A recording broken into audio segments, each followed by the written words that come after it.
Good afternoon, everyone. Welcome to Let's Talk Maywood on Diversity Today Media. I am your host, Dr. Reggie Ratliff. And joining me for a moment is my co-host, my co-laborer in the vineyard, and expert investment advisor known all across the country, Terrence Hollingsworth. Good Sunday afternoon, Terry. How are you? I am doing good. How are you, sir? I'm good, man. Got my workout in, went to worship service this morning, spent some time with the family, and thank God for another day. How's things going out there in Iowa? Yes, sir. It's it's hot. And but I like hot. And we have a famous bike ride happening next week called Rag Ride, where these guys ride 30, 40 miles. That's not me. I can ride Yeah. about 10 miles and be good, but that's how I go, right? I hear you, man. I hear you. Yeah, so it's a lot of things coming up in the world of business and finance, man, particularly with Donald Trump when it was revealed that he had some type of physicians out there can get the exact pronunciation, but he has swelling on the hand, bruise of the hand, and the ankle, and there's some kind of condition he has, and there's a lot of concern about him. How do you think that's going to impact how he conducts business? I think, like in the olden days when they talked about stagecoach robberies, Yeah, uh, Trump is doing everything he can to, steal. And the reality is that we have to focus on the things that we control. As athletes, the thing that we always talk about is you can't control what the ref does, you can't control what other people do, you can control what you do. And so, therefore, my thing is we have to make sure that we are focused on investing, focused on making sure that we're positioning ourselves properly. And the truth is, I don't think the black community is. I think that if you look at, a couple years ago, you asked me about Bitcoin. And I yeah, said, I think Bitcoin is going to be a thing in the future, and we should position properly for it. right, Well, the black community has not done so. In the meantime, we watched President Trump not mhm, only create a Bitcoin for himself, but he created one for his wife as well. And right. so you have to ask yourself why we're fighting about Target and our place in the world, and the wealth gap between black and white communities and things like this. I should say families. Um, are we doing the things that we need to capture the economy properly? And I'm not certain we are. So where do we go from here? We've been talking since we started this show some 2, 3 years ago about the importance of investing. And I know that, having good credit and having a budget and home ownership and all that is good, but where do we go from here now that Trump is in office and he's very progressive as it relates to investing? You mentioned Bitcoin, as other activities through the stock market, what we can invest in. We also talked about in Maywood how we should be able to invest in the casino, even though they give a monthly stipend or allocation of funds, however you want to frame it. But where do we go from here so that the audience will be better, more knowledgeable, and better equipped? Because there's a fear amongst the black community of investing. They think that real estate is the greatest path to wealth. It's not. It isn't. It isn't. So where do we go from here with the knowledge that's not out there that should be? Um, I think it has to start with having conversations with younger people, number one, getting more comfortable with the investment process, having more conversations across the board in families, in communities, in small groups, and really getting comfortable with the process because we don't have any other choice. Right. Whatever anybody else thinks, the sad part is this: we have lived through this generation has lived through the greatest wealth creation period in the history of the world. We're living through the greatest the wealth transfer in the history of the world, and we have to ask ourselves: are we going to benefit from it, or are we going to get left behind? Right. And um, that's a tough conversation, but I think of it only in terms of small groups, not what we can do overall. It's a great point, Terry. And before I let you go, I just want to, mention this, that a few months ago, just before Trump was inaugurated in January, I did a workshop on finance and investing and being able to secure your future in a tangible way. And I was talking to a church group, and I'll never forget, there were a couple of employees who work for the federal government. And so Trump already told the nation and the world what he was going to do: smaller government, eliminate, the baggage, and all that kind of stuff. Hmm. Drain the swamp, if you will. And I was warning him, said, we have to be careful now. You can't rely on just that 403B, and then that TSP and things like that, because as an employee of the federal government, even as a contractor, he's coming after your positions. And Hmm. a couple people are like, oh yeah, I'm good. We got money saved up and all that. I'm like, okay. So I didn't push it. I just dropped it, and just said, this is what's going to happen if you aren't careful and you don't invest. And lo and behold, he eliminated some government. He basically defunded the Department of Education, mass layoffs and everything across the federal government, federal contractors and things like that. Those same couples are now furloughed, Yeah. out of the federal government. So and of course they were African American. That's why I asked you that question, because we have to do a better job with being proactive with the process of investing. And they don't teach it in school. Some states have mandatory finance classes, which I'm going to talk to our guest about. But what do you think? Last thoughts? Well, I have to remind you, they do teach it in school, right? They don't do a good job of correlating simple math to investments, right? And there's And a that, lot of classes, there's these econ classes and things like this. But why should we expect them to, right? The reality is that what I'm learning is many people along the way, some that are working the financial services industry, if they're not actively investing and have their own stories and experiences, their commitment level right, isn't the same, right, right? And so this is tough for me, as you know, because there's no incentive for investment advisors to go and attract 2,500, $5,000 at a time, because they don't make any money. They have families, and they have lifestyles and things like this. right, And so it's really tough to yeah, get the best ideas and the best managers to come at grassroots levels to teach and things like this. yeah. And so, had it not be for our relationship, right, our personal relationship, I wouldn't do it, to be totally honest. And I wouldn't be mad So, at you. Yeah, but I'm glad yeah, I mean, that's that you the do. just honest God truth. And so, Yeah, yeah, um, I'm here. I like it, right? We're doing some phenomenal things, especially as it relates to, uh, youth, and introducing them to investment ideas, and what it looks like and feels like to be an owner.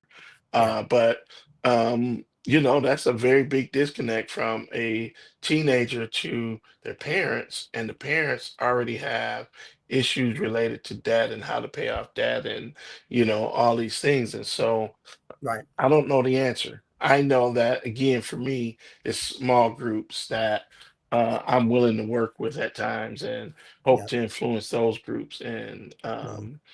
And you do that's that. You that. do it in Iowa, and you've been recognized in throughout the state of Iowa being a hero, and the great work that you're doing in the world of finance and education overall. So I appreciate that the contribution you've had, not only to the program and the college classes we go to, the churches we go to, the community center we go to, and things like that. So I appreciate your service, my brother. No doubt. Yes, sir. Yeah, Like I said, I mean, you stretch me, because I do, even bro. when we first started, I was like, nah, not interested in teaching Right. at all, Yeah, right? yeah, And yeah. you and I had this conversation actually a week ago, and I said to you then, not interested in Right. teaching, right? Yeah. So, Gotta get you in the um, classroom. It's just that's something about educating people that I love, especially with a critical topic like finance. People go to school to learn about how to teach finance, but they've yeah, never been in the world of finance. You know, working in corporate America, in corporate finance and everything, I learned how to cut my teeth as it relates to finance and things like that at a basic and advanced level. But you run the gamut. You've done everything from, as they said, rooter to the tutor as it relates to finance and investments. And you're not fake. You don't have a certificate. You have a license, which is huge. And not many African Americans in the financial services industry have what you have. So I said you have to be in front of people and you have to be able to share your knowledge in that space because it's sacred space. So, the little nuggets you drop here and there on the podcast is greatly appreciated. And if the audience don't capture it or take note or tune in, that's on them. It's too bad for them. Yeah, it's too bad for them. We can only do so much. I just don't want to see a GoFundMe page when you need money for certain circumstances. So, well, again, and I'll start to transition to our guests, but we have a young man coming on today that is, he's in the front of where he's going to be, and he's going to be a leader. He's a leader now, and so I like talking to, he's 17 years old. He's going to be headed to college soon, and there's a lot of thought processes that he needs to have in order to affect his generation and what their generation is going to do. And so, I'm excited for that about him. Absolutely. And I'm going to go ahead and transition, like you said, and introduce our young, phenomenal guest. This is a young brother who is ahead of his time. His name is Jarrell David. Mr. David is a dynamic and visionary leader. He was born in 2007. Good Lord, in 2007, I was already had my family, and that's all good. So great job. In Murfreesboro, Tennessee, that's where he was born. His parents were teenage parents, Janisha Hill and Jarrell David.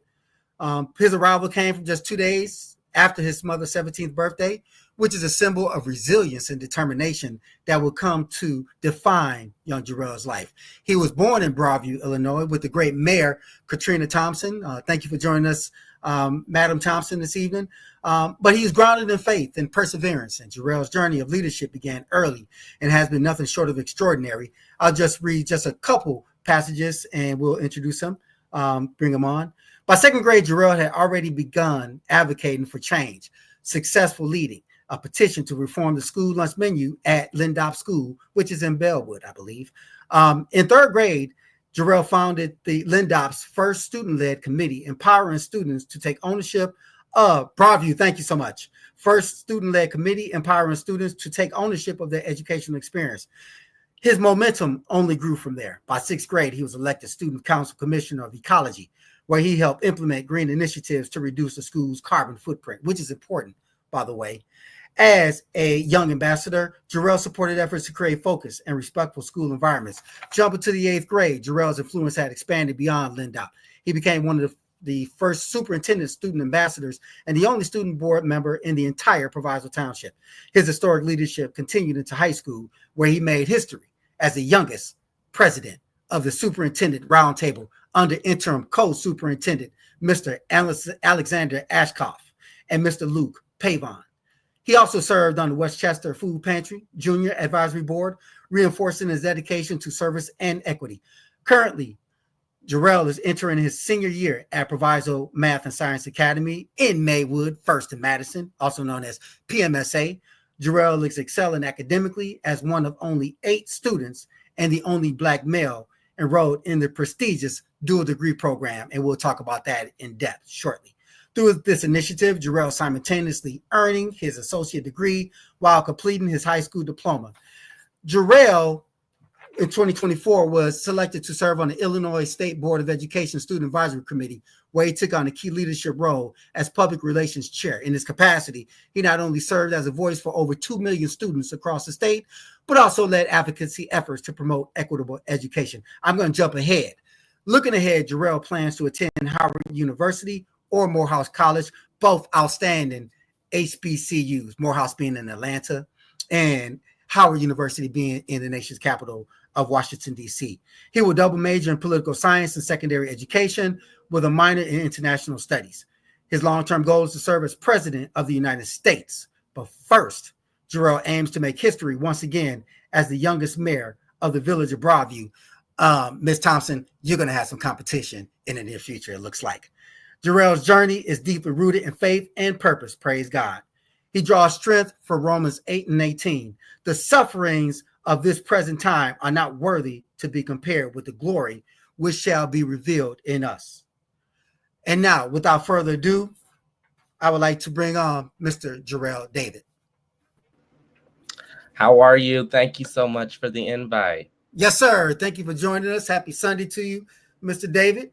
Glad you could join us on this Sunday afternoon. How are things going with you? How's your summer going? Well, it's going. I've been busy. So I work with the Village of Broadview. I also work for the View that's in Broadview as the Director of Diversity, Culture, and Community Engagement. And nice. I also have the honor of being the Mayor's Office Aide to the great mayor in the Village of Eternal Light, Mayor Nathaniel George Booker. Amen. Amen. Good stuff. Good stuff. So you're surrounded by mayors who are actively engaged in the community, and not just sitting behind a desk saying do this and do that, dictating. So let me ask you, what have you learned from Mayor Thompson and under the tutelage of Mayor Booker? Absolutely. So let me just do Mayor Booker real quick, and then I'm going to head over to Mayor Thompson because I consider her a mentor and my godmother. So Mayor Booker, I call him Uncle Book. He's been influential in the way that I look at leadership as a whole. He's a hard worker. I mean, I can expect a text from Book at like 6 a.m, like, hey, can we get on this? Can we make sure we're moving this initiative forward so that we can get young people involved in this? Now, to Mayor Thompson, she taught me the leadership of me, leading with no excuse, being who I am fully and loving the people that I lead. She taught me that leadership is definitely one of those things you have to be called to do. I remember walking into her office in 7th grade, and we were in there crying, and she was like, are you ready to get into this thing? And I was like, yes, I can't wait to do the work. And now I see the work and how much of it that we're doing. And we laugh all the time about how much I've matured in my leadership because of that. That's good stuff, man. That's good stuff. And, you point out something, and I like to bring it up. You're under the leadership. You're under the mentorship. You're under the tutelage and direction of two key leaders, African-American, mind you, in our community, which is huge. And your goal, one of your goals, I should say, is to attend an HBCU. I'm going to dive right into that. Why an HBCU? You got HU, Howard, and Morehouse. So what's the mindset with that? Absolutely. So let me just bag up a little here. I love to be with my people. And when I wake up in the morning, I'm a Black man. When I go to sleep at night, I'm a Black man. I don't have to do nothing but stay Black and die. I love to be with my people and just to see us to be so like-minded and around each other, and just to see the gift that an HBCU brings. So I decided that I was going to HBCU long ago before I could even pick which high school I wanted to go to. And I said I was going to Howard or Morehouse. And I picked those two distinctively because not only did Howard produce our first female vice president and the first Black woman to become vice president and to hold the title of a presidential nominee for a major party in the United States. It also produced Thurgood Marshall, who served as the first Black Supreme Court justice. And I always loved and admired the way that he interpreted the law, especially during the civil rights era. Now, Morehouse, it's the house. That's where you go to build and become the true Black man that you want to become, right? I definitely picked Morehouse because I said, I'm raised by all women. I need to get some testosterone around me, and I wanted to be productive, like-minded male as well. Good stuff. Good stuff. Have you made your decision on which school? Absolutely. I'm going all the way to Atlanta, Georgia. All right. I'm going to Atlanta, Georgia. Okay. Great school. Great school. You're going to get education, and there's plenty of testosterone. Right. Just so you know, I think it's all testosterone. Right, so it is. If you don't walk out a little bit of testosterone, then if you won't pay attention, then you would not attend the classes. But great school, by the way. Congratulations to you. And just one quick thing, Dr. Ratiff, my major is always going to be political science and secondary education, not only because I love the law and I love the things that the law gives us and the foundation that it gives us in our Constitution. But secondary education, because I have to shout out to my teachers who really influenced me, Miss Opati Saforo and Miss Ebony Jones, who really put a foundation of me of loving, compassionate. One of them taught me how to be a loving, compassionate leader. The other one taught me how to be the best player in the game. Amen. Interpret the challenges that the game is going to give you, which is what we call America. Absolutely. I'm glad you did a shout out to them, because in addition to starting at home with learning education, but you had that support network from a great school, Proviso Township, PMSA, the individual teachers who teach you, that was at Edmond F school. So I learned again. Edmond, that was in Broadview. So that was at my school. Yes, sir. Oh, even better. Yeah. So the seed was laid at Linda. Absolutely. That's good stuff, man. I'm impressed by your resume. One thing I didn't mention was that on April 11th, you were elected the youngest student trustee in Triton College history at 17 years of age, with a 67% capture of the vote. That's pretty good. Pretty good. Talk about that for a moment. Well, I mean, I hate to tout that 67, but I mean, it was 67% in the 3-person race. So I got this position. I initially ran for this position because I saw something that needed to be changed in Triton. I saw something that needed to be ignited at Triton, and that was the student body. I often tell people, and like I did while I was campaigning through A building to the T building, was we are truly a diamond in the rough, and all we need is a little polish from our student body to become the diamond that everyone needs to see here in the Proviso Township. So I ran on that, and being that change candidate, I was the youngest person in the race. I actually ran against a 40-plus male. And I'm going to be totally honest here. I wasn't the candidate they wanted to win. The person who oversaw the elections actually said to some other people, I hope we don't get one candidate wins based upon popularity and the other one could really get something done. Mm-hmm. Well, I came to let that person know I didn't win off of popularity, but I won off my record. There you go. We continue this conversation, I'll be able to defend that record to this amazing township that I call home.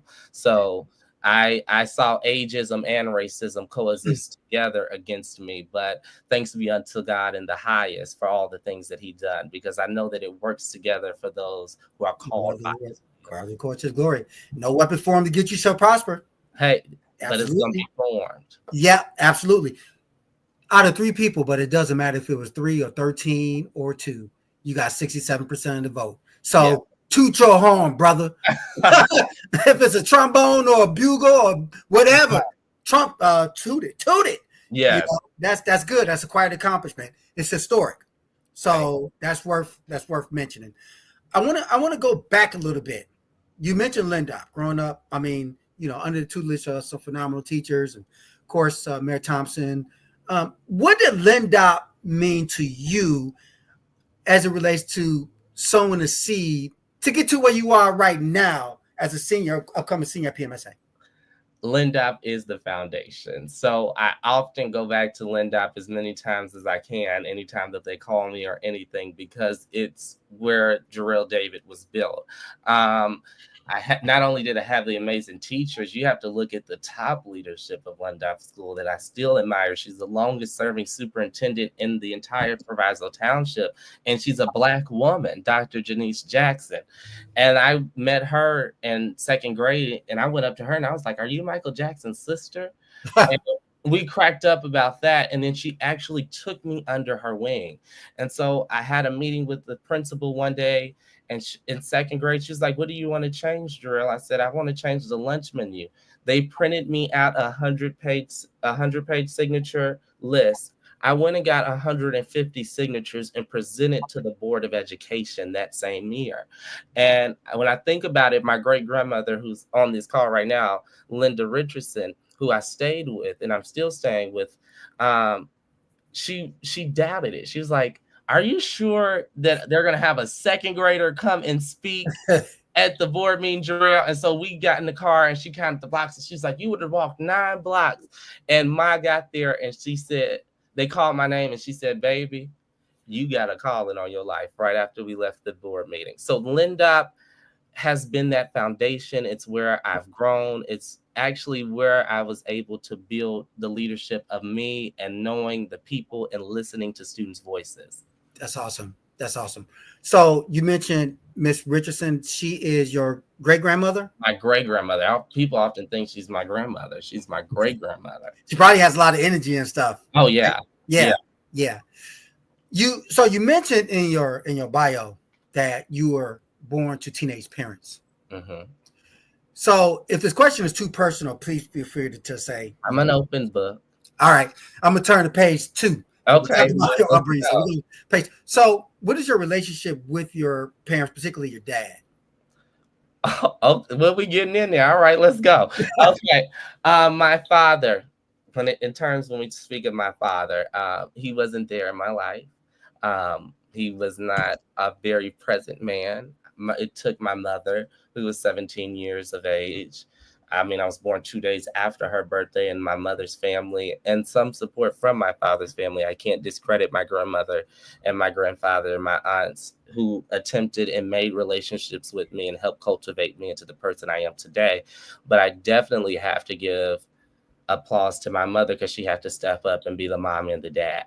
And this is how I kind of look at me and my relationships to my father. I'm thankful. And this is going to sound odd, but I'm thankful for his absence. And here's why. Because he was absent, I didn't have to deal with those issues that he could have brought me. Because he was absent, my mama still made sure I went to church every Sunday. And because he was absent, I became the man that I am today. I don't, walk the average walk. I don't talk the average talk of a 17-year-old. And that's because of the things that happened in my life. So I'm thankful for my father's absence because it grew me as a man. And that sounds really different because it's like the person who was supposed to be that male role model in your life wasn't there for you. How did you become a man? Because I learned from women how to be a real man. And, that's kind of deep right there. But I learned from women in my family what a real man looked like because they provided, they made sure that I didn't want for nothing and I didn't need anything. Right. So I learned how to be a hustler, the leader that I am today because of the women and my uncles. I can't no shade to my uncles now, but to my uncles and my grandfather, Jason Hill, who taught me how to be the man that I am today.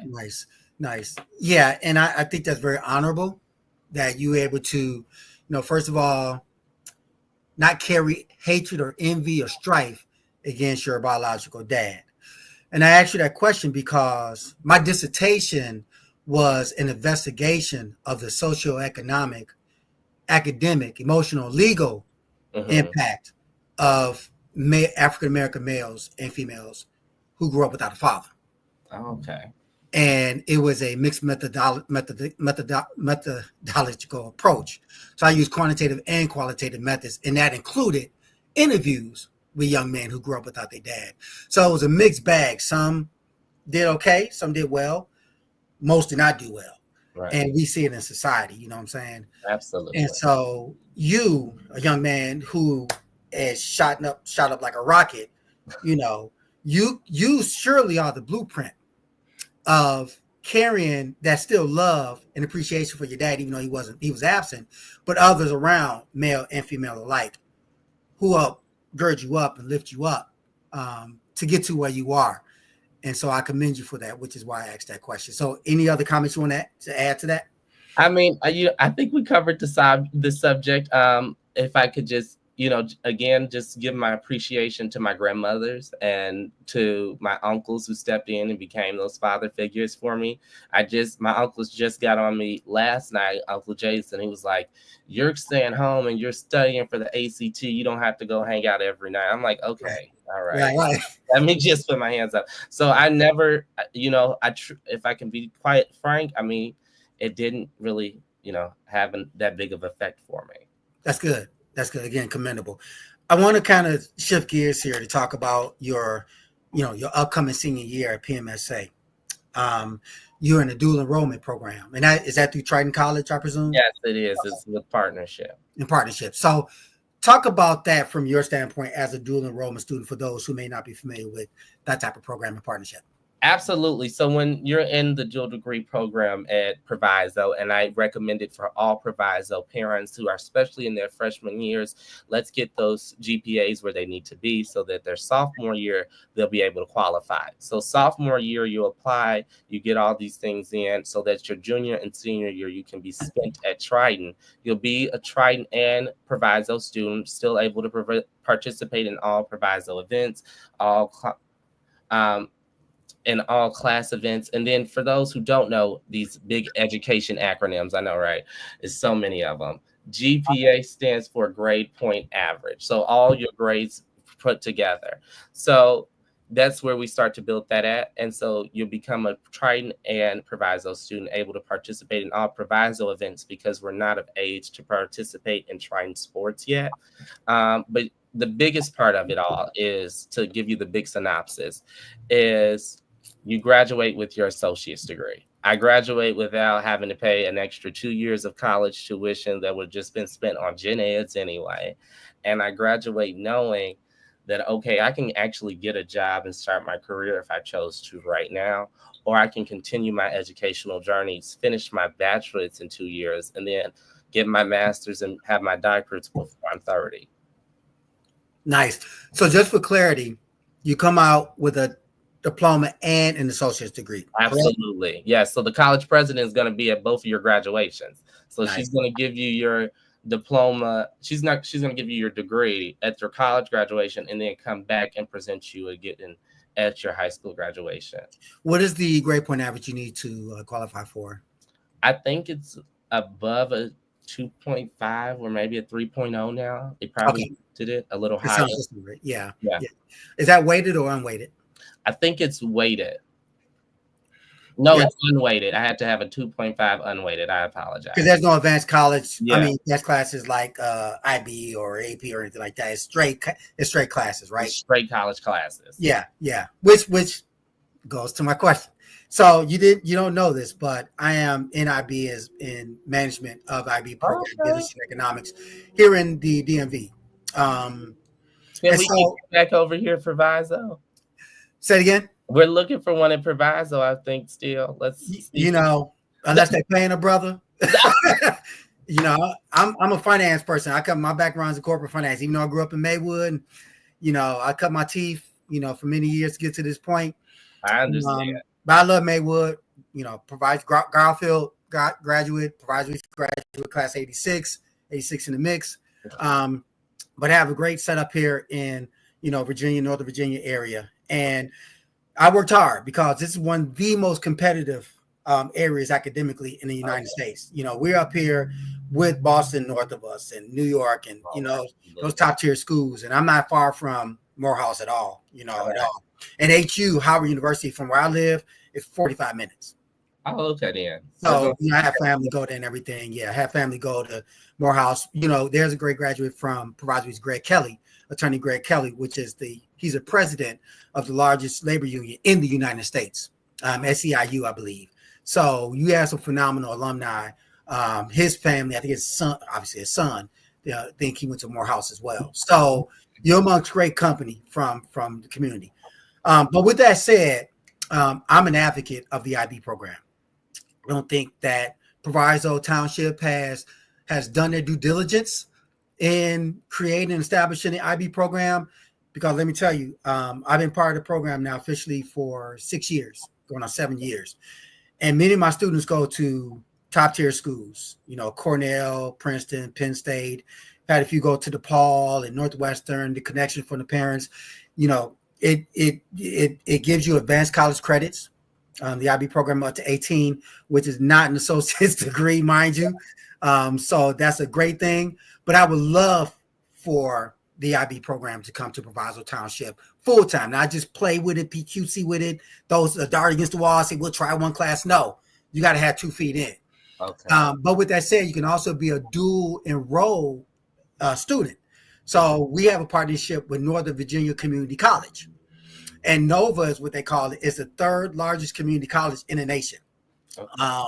74,000 students take on 7 campuses across Northern Virginia. Number 1 is Miami-Dade County, and they have 174. So nowhere is third at 76,000. Then you have Lone Star College, which is number 2 in Houston, Texas, and number 1 is Miami-Dade. So we are amongst great colleges out here in the DMV. And so, yeah, to answer your question, if, like I said, if they're willing to pay a brother, I'll lead it. You know, I can be a consultant to help them establish it, because our IB program, International Baccalaureate, is an international, it's a global program. So you got the AP, IB, dual enrollment, and what you're doing is phenomenal. So talk about your experiences and how the dual enrollment program has prepared you for graduating from that dual program, as well as preparing you for college. Absolutely. And so when we have that IB and dual enrollment discussion, I often say no shade to our IB students, because I mean, nothing equivalates to having an associate degree with 60 credit hours, or 60 plus credit hours, I believe. So when we had that conversation, it's you know, I'm always going to be on dual degree side. But here's how dual degree prepared me. We're in real college classes in front of real college professors, taking real college midterms, real college finals. This is like no fake, you know, this isn't just like taking an advanced course in high school, you know, and seeing Miss Davies or something walking around. No, this is literally a college professor, Miss Maureen Musker, Dr. Musker, along with, you know, having Dr. Kevin Miller teaching you about speech or something. So these are real professors taking on real classes and real cohorts, and you have to hit these certain grade point averages to stay in the program. If they feel as though you're, you know, getting behind in the straight, we got to let you go, because they don't want to hurt your college GPA when you get there, because those records will still transfer over with you. I like that you mentioned that you mentioned real life, because that's what it is. It's no faking the day to day. Like, I have a real college schedule. I'm a real college student who carries the ID. So, and let me say this, I go to one of the best schools in this state with the PMS. Yeah. And so we have that rigor, right? And so we talked about Proviso getting that IB program back up to date. Like I said, no shade, I'm always going to be a dual degree person. Right. But when we talk about IB, this is what I want to say about Proviso's IB. With the leadership of Superintendent Chris Mohib, and hopefully with the support of this new board, they will advance that and how that looks. The PMSA classes are literally taught with real professionals. Right. So I think about it like this. I had Neil Rustine for sophomore world literature. Mr. Rustine is a former lawyer and attorney who decided, I'm going to come and teach now because I finished my first career. Yeah. So these, like, I have real life professionals teaching these classes. It's just something about being in that college environment. Yeah. That is your big difference. You see a maturity increase. You see people getting serious about time management in their scheduling. I'm still trying to get that part.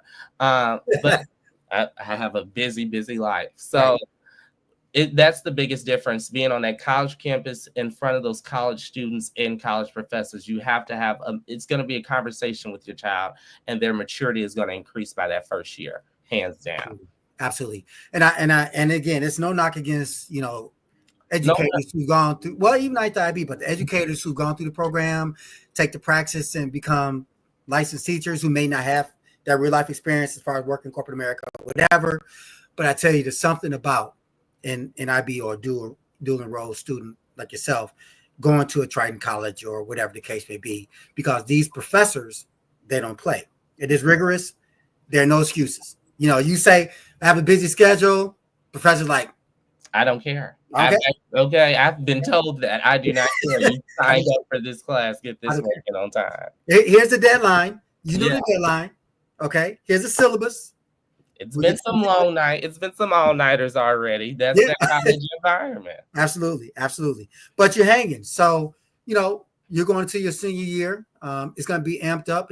Have you mentioned the ACT? Have you taken the ACT yet? I have taken the ACT. I'll be retaking the ACT.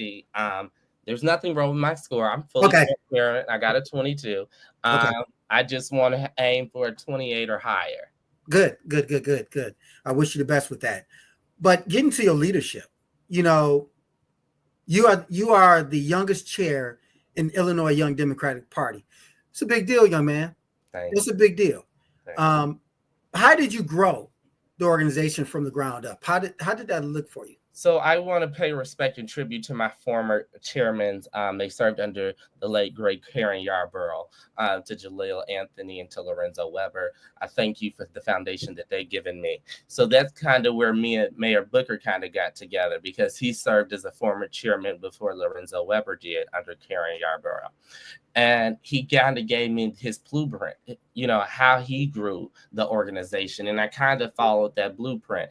We started with a Young Dems kickoff that was held at the View 1701 here in Broadview, where we saw a nice crowd. But then I was boots on the ground every single day that I needed to be boots on the ground, especially during the November election of last year. So young people started getting energized. They wanted to know how they could get involved. How can we make sure that our country does the right thing? And so I introduced them to the Young Democratic Party of Proviso.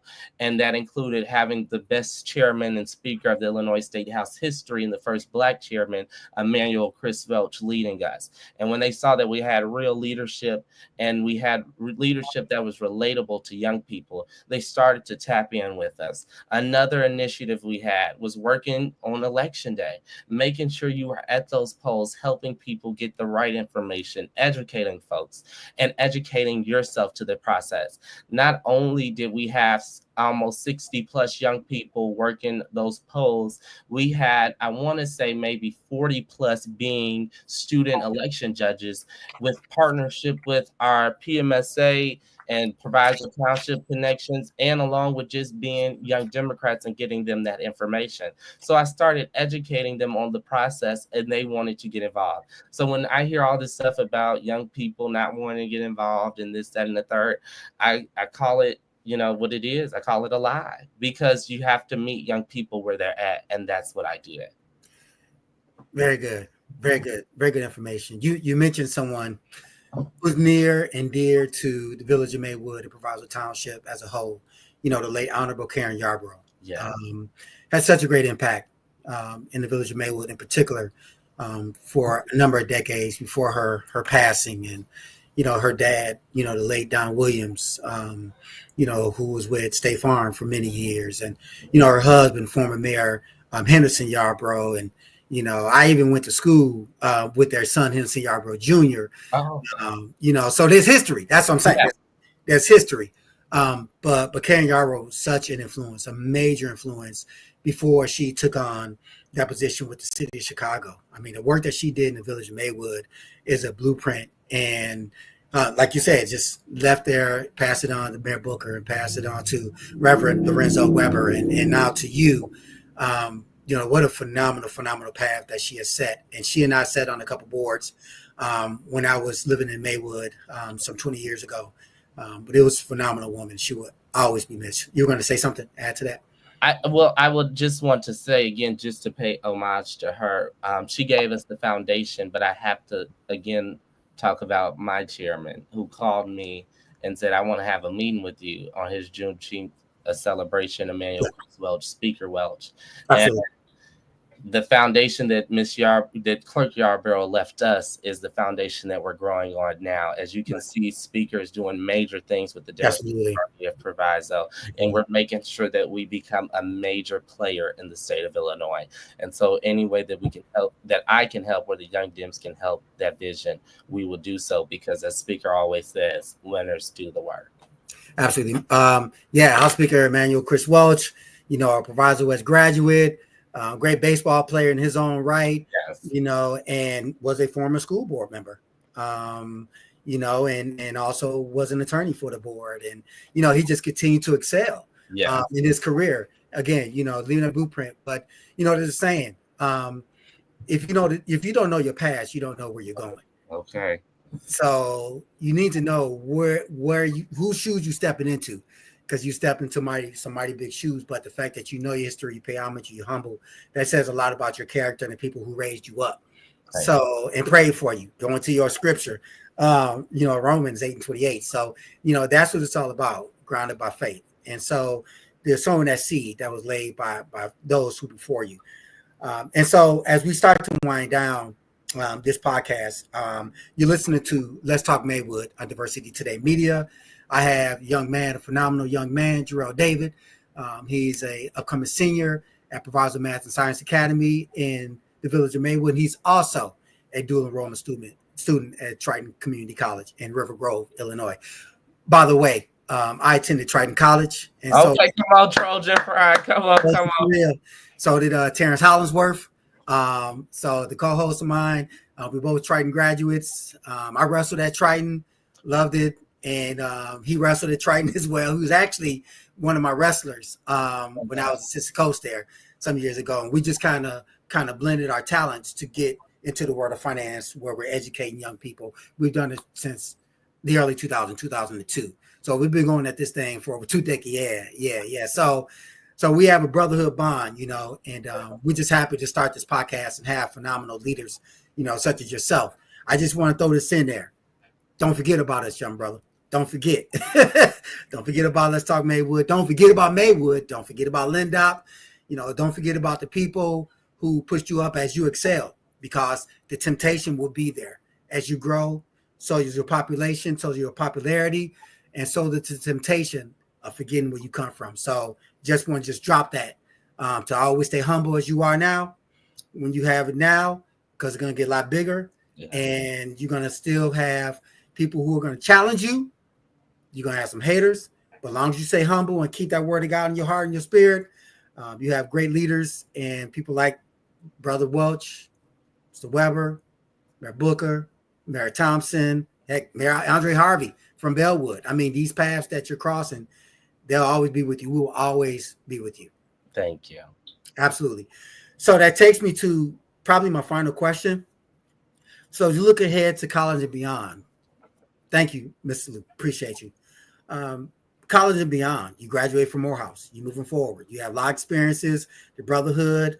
How do you plan to continue building your path as you ascend through life in the real world, in your career, all the way to your goal as president of the United States?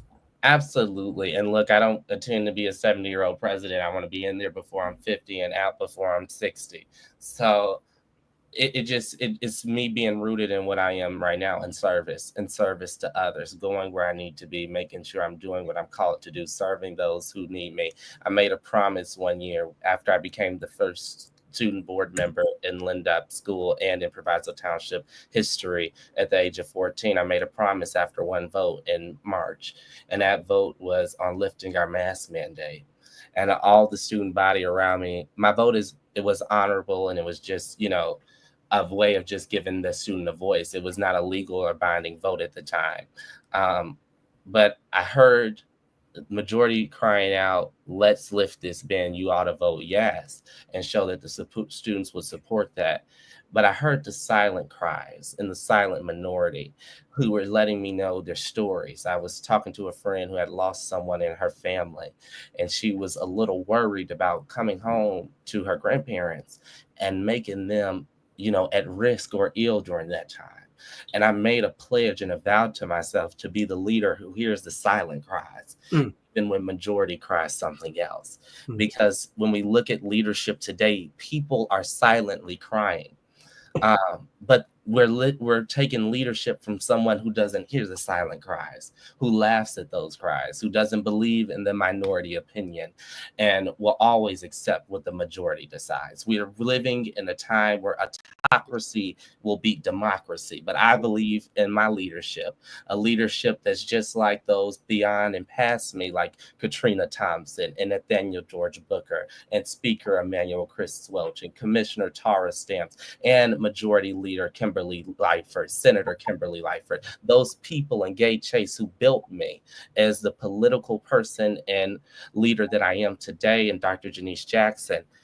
They taught me to be in the game, to make sure that you stay true to this game, that your heart is pure in this game, and that you're in it for the people and not for the public. That's where a lot of leaders get mixed up. They get the power and they forget what they were doing there. I've gotten the power, I've received the titles, and I'm still doing the work for the people.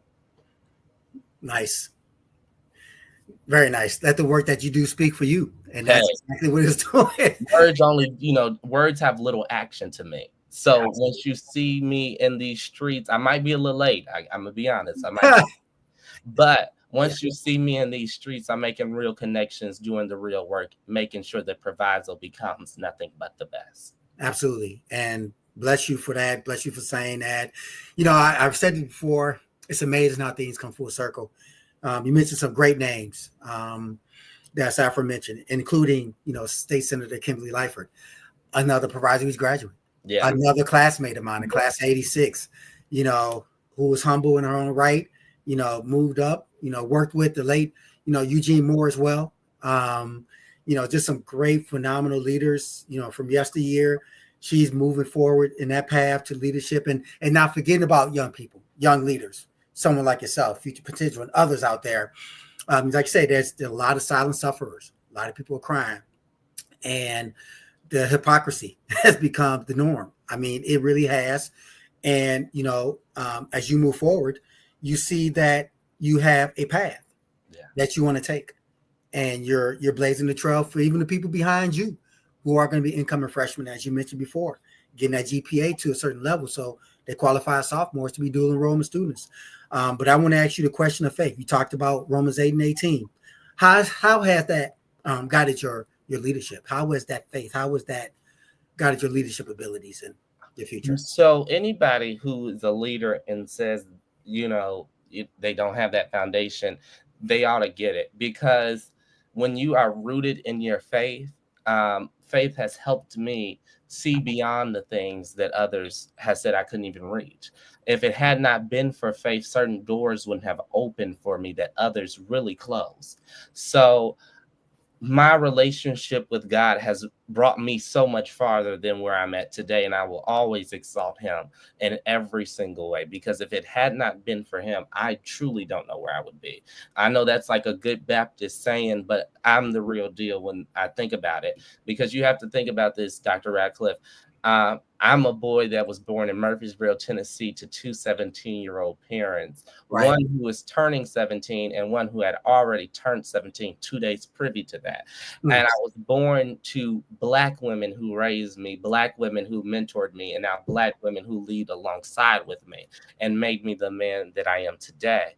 I was raised to become a statistic.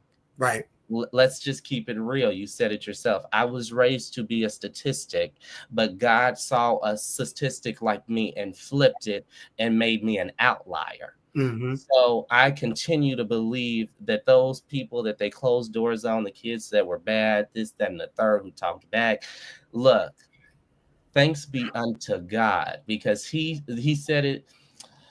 He said this, and I don't want to give you wrong scripture, but this is scripture. He said, I knew the plans I had for you when I formed you in the womb. It's in Jeremiah. Yeah. I don't want to give you the wrong chapter, but it's in Jeremiah. And he knew the plans he had for me. He knew that Janisha was going to have to take on this risk at 17. My mother was the greatest track runner that Riverdale saw at the time. And he said, I'm going to challenge you with this great prize. And she took it. It was challenging. It's still challenging. And she's running with it. Thanks be unto God in the highest for the family and support. Before we, this get to the last winding down, Dr. Radcliffe, I truly need to pay homage to the Black woman, because we saw Black women come to the front page with Kamala Harris, but I have to pay homage to the Black women I saw silently leading in the background for years. That's phenomenal. I mean, it does my heart well that you're humble enough to quote the scripture, Jeremiah 29:11. Even if you don't know word for word, you know the meaning. Yeah. You know how it impacted you. You know what it means for you. And phenomenal, starting with your mom. Brought you into this world. And the village who saw your potential, just even without just potential, know who you are, because they did not want you to become a statistic. And you have accomplished a lot. I don't know you, but I feel your spirit. I'm very proud of you and what you've accomplished. I thank God for you and the path that God has paved for you. And I wish you nothing but the best. I'll be remiss if I did not ask this final question that comes to mind on that track of you being born to teenage parents. What advice would you offer your colleagues in education, your classmates, as it relates to getting through the fire, getting through the storm? Many And are the afflictions of the righteous, Dr. Radcliffe. So when we're called to do something, he didn't make this journey easy. He didn't say it was going to be pancakes and rainbows. He did not say that we're not going to battle with mental illness. Let me tell you, I stand here today as someone who has gone through depression, have beaten those silent nights where I cried at night, and had those thoughts that others have had. Let me tell you, it is not an easy walk that we walk in leadership. Mm-hmm. I have seen these leaders that I paid homage to silently say, and do I still want to do this thing after I've seen the ridicule and the disrespect, especially in this previous election cycle, from my mentor, Mayor Katrina Thompson. Yeah. So to my colleagues, I'm saying this, and I'm going to finish it right here. And here's my synopsis. This is my last and third point. I'm a Baptist preacher. You got 3 points. 3 points and I'm done. Yep. This is my last point. It's just time for us to do the work, to lock in and to say, I'm too equipped to be whipped by this. I have too many resources. I know too many people, and I have a vision that others may not see at this present time, but that you see and that we need to see. You are called for a purpose, and it is not your purpose, but it is his purpose that you are here and have that calling. Amen, my young brother. That's powerful, phenomenal words. And it just takes me, you mentioned faith. Yeah. Substance of things hoped for, the evidence of things not seen. Okay. You got your eyes on the prize. You're focused on the end result. And that is always going to be what God has brought for you. No man will not be able to set apart. And I'm happy for you. I'm happy, glad for what you're doing. As a licensed ordained minister, I'm really touched by your acknowledgement of the faith. Yeah. And how that faith, great Hebrews chapter, none but faith, talks about faith. Romans 8:18 talks about that as well. But you got that embedded in your spirit and in your heart. And I want to ask you a lot more questions, but you know what? We'll talk. Okay. Finishing your program at PMSA, and hopefully we'll be able to talk when things settle down after graduation and taking all those exams and all that good stuff and getting through, that and just see what your journey is going forward and your next steps, your preparedness, because the next steps.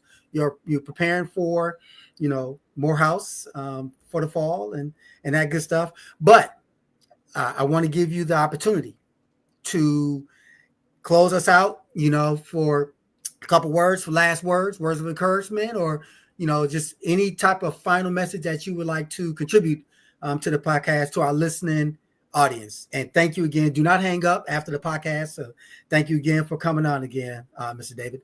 Thank you so much for the opportunity. And to those who are watching and to my family, I thank you for supporting me. To my mentor, Mayor Katrina Thompson, I love you, God, mommy.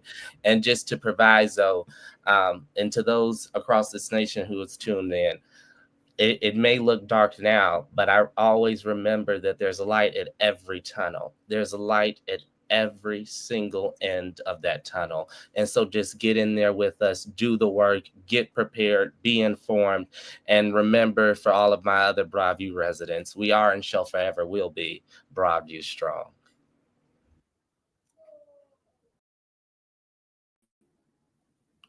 Very nice.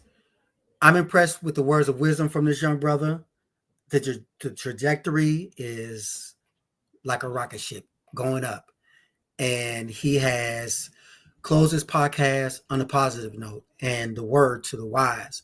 Those of you who may be struggling right now, who have struggled, like Mr. David has admitted, you're not alone. You do not have to be in that dark space alone. Reach out to someone. Embrace them as a mentor, as someone that can lift you up, even when you don't feel like it. Mr. David, he has a testimony, but where there's no test, there's no testimony. He has a praise report, and you heard it. You heard the 1 hour. We're going on 1 hour, and it was a joy talking to that young brother. I'd like to close our podcast by just thanking you for tuning in. Those of you who tuned in to watch Mr. David or just tune in to watch the podcast, please like us on Facebook. That's how we continue to grow our membership, and subscribe on YouTube. Until next time, enjoy the rest of the summer.